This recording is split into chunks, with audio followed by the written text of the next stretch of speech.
ഇന്ന് ഞാൻ നിങ്ങളെ ഒരു താമരപ്പാടത്ത് കൊണ്ടുപോകാം കേട്ടോ. ഇത് നമ്മളെ എൻ്റെ ചെറിയ ചേച്ചിയുടെ വീടിൻ്റെ അടുത്തുള്ള ഒരു വയലാണ് കേട്ടോ. ഇത് നമ്മുടെ കാരാപ്പുഴ പദ്ധതി എല്ലാവർക്കും അറിയുണ്ടാവും.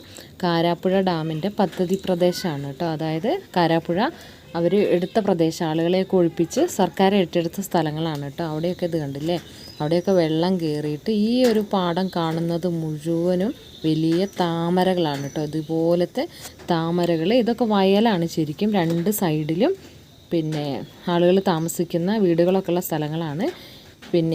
ഇവിടേന്ന് ഈ ഒരു വയലിനോട് ചേർന്നുള്ള വീടുകളൊക്കെ ഒഴിപ്പിച്ചിട്ടുണ്ട്. അപ്പോൾ അവിടെയായിരുന്നു ചേച്ചിയൊക്കെ ആദ്യം താമസിച്ചിട്ടോ. അവിടുത്തെ ആ വയൽ, അന്നത്തെ വയൽ ഇന്ന് ഫുള്ളും വെള്ളം കയറിയിട്ട് നിറയെ താമര. അതാരും നട്ടതൊന്നല്ല കേട്ടോ. കാരാപ്പുഴേൻ്റെ ഇതിന്ന് ഡാമിൽ നിന്ന് വെള്ളം കയറി വന്നിട്ട് അതിലുള്ള താമരകളാണ്. വളരെ നയനമനോഹരമായിട്ടുള്ള കാഴ്ചകളാണ് കേട്ടോ. എന്നിട്ട് നമ്മൾ ഈ ഒരു വയലിനോട് ചേർന്ന് നമ്മൾ നടക്കാൻ പറ്റുന്ന സ്ഥലങ്ങളിൽ കൂടി ഉള്ളതാണ് ഞങ്ങൾ പറിച്ചത്. അപ്പോൾ അങ്ങനെ അതിഗംഭീരമായിട്ട് ആ ദൂരെ കാണുന്നത് ഫുള്ളും താമര വിരിഞ്ഞ് നിൽക്കുന്ന കേട്ടോ. ഇതിൻ്റെ ഈ ഒരു നേരിട്ട് കാണുന്നതിൻ്റെ 1% പോലും നമുക്ക് ഇങ്ങനെ ഈ വീഡിയോയിലൂടെ കാണിക്കാൻ പറ്റില്ല. അതിഗംഭീരമാണ് കേട്ടോ. നല്ല വലിയ താമരകൾ. അപ്പോൾ നിങ്ങൾക്ക് ഈ വീഡിയോ ഇഷ്ടപ്പെട്ടു എന്ന് വിചാരിക്കുന്നു.